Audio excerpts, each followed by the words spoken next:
to the whole business than to say that obviously he's being told things, and this is being connection to Iran. But truthfully, the Iranians have never threatened him, and they, at least under the previous supreme leader, adhered to the prohibition on assassination of foreign leaders, something which we would do well to go back to. But, who knows? I would be frank with you. When I look at what's going on right now, I see a couple of things happening that I think are frankly much more important. On the one hand, we have reports coming in today from the fleet that sailors on aircraft carriers, specifically the USS Abraham Lincoln, are jumping overboard to get off the ship. They've been out at sea since the 21st of November. I mean, this is incomprehensible. It's inhuman. I mean, even the days of the Royal Navy, which was pretty rough as an institution, they understood there was a 6-month limit. And at that 6-month point, people had to get off the ship. The idea that we would have sailors at sea since 29 November really leads me to question what the admirals are thinking about. What are they doing? One of their critical jobs is to ensure that the people that are out there serving are not unnecessarily abused by their own chain of command. I mean, this is not World War II. I don't know why they just don't change their name to something like La Raza. That's pretty obvious. Says we're about the race. Might as well say the same thing about these organizations. But the point I'm trying to make is, what are people like Mark Levin and Dubovitz talking to Admiral Cooper, the commander of CENTCOM? What role do they have? Well, I'm being told, or Tucker says, they've been sent down there to advise the admiral. Now, unless the president of the United States personally called me and said, I have someone I want you to talk to. And that happens during World War II. MacArthur was asked as a personal favor by FDR to meet with LBJ, who later became president. LBJ was a congressman. There's more to the story, but the bottom line is MacArthur said, yes, absolutely, Mr. President. Now, maybe the president called Cooper and said, I would like you to talk to these two people. But barring that, I wouldn't let them on base. It's absurd. Who are these people? And they're being sent to advise the admiral. I think the admiral should pay more attention to what's happening aboard ship right now in the Indian Ocean. So, I mean, this kind of thing tells me we're worse than bankrupt. We've lost our balance, our sense of understanding. We are not fighting the Imperial Japanese Navy. Those operational reports regarding extended naval deployments when service members are kept forward deployed for months on end under constant strain, morale, and readiness naturally become critical concerns. The homeland is not under direct physical threat, yet public messaging from the White House alternates between claiming total control over the Strait of Hormuz and threatening major new strikes. What are the primary operational risks for the U.S. military if this posture is maintained indefinitely? Listen, you're 100% correct. The good news is, and this, of course, flies in the face of what everybody in Washington believes, but the truth is nobody wants to fight us. Our problems are all internal. And you can certainly make an argument we have problems with drug cartels and human trafficking and so forth in the Caribbean and Mexico. Absolutely. But as far as an external military threat to the United States, no one wants to go to war with us. If Putin had wanted this to become a major war, he could have turned it into a major war years ago. One of the reasons he's been so methodical, so deliberate, and frankly, from the standpoint of many Russians, so slow, is he wants to avoid unnecessary casualties. He initially wanted to avoid killing Ukrainians that he felt should not be killed. He didn't want to destroy infrastructure. Now, all of those things have turned around. He's been compelled to do it all. But he has been very methodical and very deliberate because he does not want to provoke a war with the United States and NATO. And frankly, when you listen to the Russians, they have a very inflated view of NATO. I mean, I hate to be blunt, but if NATO were half as threatening as the Russians think it is, We might have a snowball's chance in hell of defeating them, but we don't. So NATO is a paper tiger in the sheer sense of the word. Now, the other question is, what about all of these antics? And I think that people are concluding one of two things. Initially, his supporters said, well, this is the signature strategy of the strategic genius that is Trump. I think that's sort of died away. Then people say, well, who's he listening to? My question is not just who is he listening to, but what is he being told? Is he aware of what's happening to the sailors at sea on those ships? Is he aware of the damage that we've done to ourselves in this war with Iran, with everyone? I mean, nobody seems to understand. It started with the tariff nonsense. We did not simply harm the people that we insisted were opposed to us, Russians, Chinese, North Koreans, so forth. We harmed our friends. We harmed the Japanese. We harmed the Koreans. We've harmed Europeans. We've harmed people all over the world with these ridiculous tariffs, alienated, billions of people. So that set the sort of stage for the broader stupidity. And what we've done is essentially said, either you're with us or against us. The sort of George Bush statement at the beginning of 2001. I don't think that worked out very well. And this time it's being catastrophic because everybody's walking away. Just read the material going back and forth between Saudi Arabia and the United Arab Emirates. I mean, literally, the Sunni Arab world, they're declaring the UAE to be traitors, have sold themselves to the Jews in Israel. They're now the enemy. This is a very, very interesting but dangerous development. And so when we look at this, some people say we shouldn't call it an alliance. We should sort of compare it to, I think Chaz Freeman suggested calling it an entente. Well, it was an entente before World War I between the French, the Russians, and the British. Turned out to be an alliance. And all of this is really focused. To understand this, you've got to go back to the 90s and read Richard Pearl and Wolfowitz and the rest of these people, who even then were talking about why we needed to control these resources so that we could have China by the throat. I mean, stop and think about that. Of course, at the time, they did not anticipate what Russia would do and the massive influx of oil and gas and all the other products that China needs from Russia.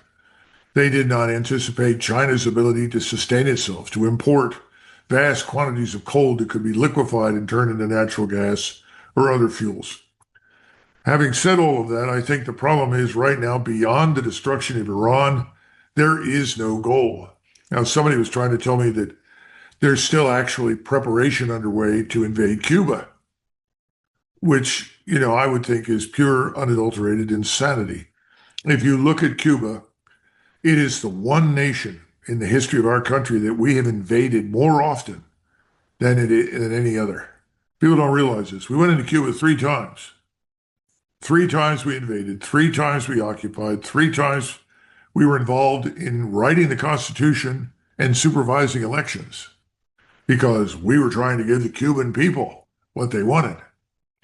Well, whatever they wanted, I don't think it was us. And we see how that turned out. I can't imagine anybody in Cuba I want to rebuild Latin America on American soil. But apparently that seems to be the case with these Cubans. Well, then they should go back. But as for the rest of us, it's sheer lunacy. And trying to convince us, well, it's communist and therefore it deserves to be eradicated. Why? We have lots of states all over the world.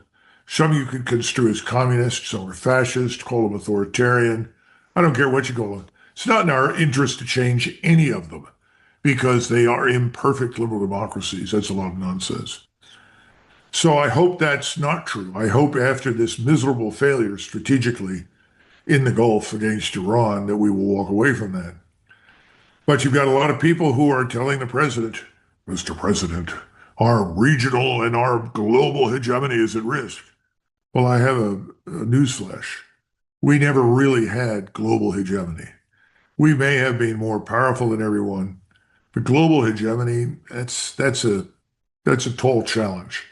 If that's what everybody thinks they're fighting for, they're completely nuts because it'll not only bankrupt us, we don't need it, and the rest of the world doesn't want it. So, how do you deal with these people that are fantasizing on this scale? And everything is done at the expense of the American people and our country and its stability, its prosperity, its security. It's frustrating. I don't have any good answers, but I don't see anything good happening in the short run. I think he can't tell them it's over. We've done all we're going to do. This has backfired. I'm getting out. Now, he could if he wasn't under some kind of duress. I think he is. I don't know what it is. Because if you look at the polls, if he said, that's it, we are disengaging, and formally notify the Iranians over the next 30 days, we are disengaging our armed forces from the region. Please don't interfere with us as we go. Told our partners we're out. He would be cheered from the Atlantic to the Pacific. Look at the polling data. Over 70% say we don't want the war. We don't need to fight the war. It's not in our interest to have this war. And then he could focus like a laser on the problems that we have, which are serious and numerous. I don't necessarily think he can solve them all. It's going to take us a decade to climb out of the pit that we've dug for ourselves. But we can begin, and he can start that, and everybody would welcome it, I think, don't you? Examining our broader force posture, whenever concerns are raised about depleted munition stockpiles, policymakers immediately point to potential future friction with China or Russia. A recent report indicated that defense officials have even considered updated strategic doctrines involving tactical nuclear options in regional scenarios. How dangerous is it for the national security establishment to entertain low yield tactical nuclear options to compensate for conventional stockpile shortages? Well, as you know, I supported RFK Jr. for president. And when I was working for him, one of the things that I strongly urged, and he agreed with it, was that we should adopt no first use. Now, the Chinese have a no first use policy. They made that very clear. I see no evidence that the Chinese are not serious. I mean, after all, the Chinese, certainly since 1990, have been involved in the largest construction enterprise in the history of mankind. Why would you want to put all of that at risk in a nuclear exchange with anyone? So that's just absurd to suggest that about the Chinese. Let's turn to the Russians. The Russians effectively said the same thing, but they've been watching us and they've been listening to the Europeans who made a lot of stupid statements. And they listened to statements made under Biden, and Biden changed our nuclear strategy and essentially said, we may use it if we decide to do so. We didn't condition it to territorial defense, which is really what it had become over the years. He opened the door. I know Colby not well, but I met him, and obviously I'm not a fan. I have always regarded the use of any nuclear weapon as leading inevitably to an escalation that would be devastating for this planet. Now, people say, well, what do you mean by that? What's your evidence for that?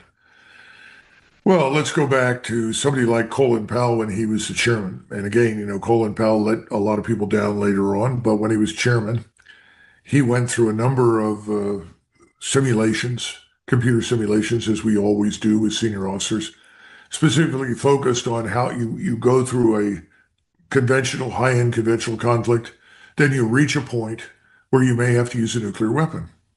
And this whole issue of, well, we'll use a tactical nuclear weapon came up. And he said, so you think the Russians are going to sit there and they're going to say, oh, wait a minute. That's only a small nuclear weapon. That's not a big one.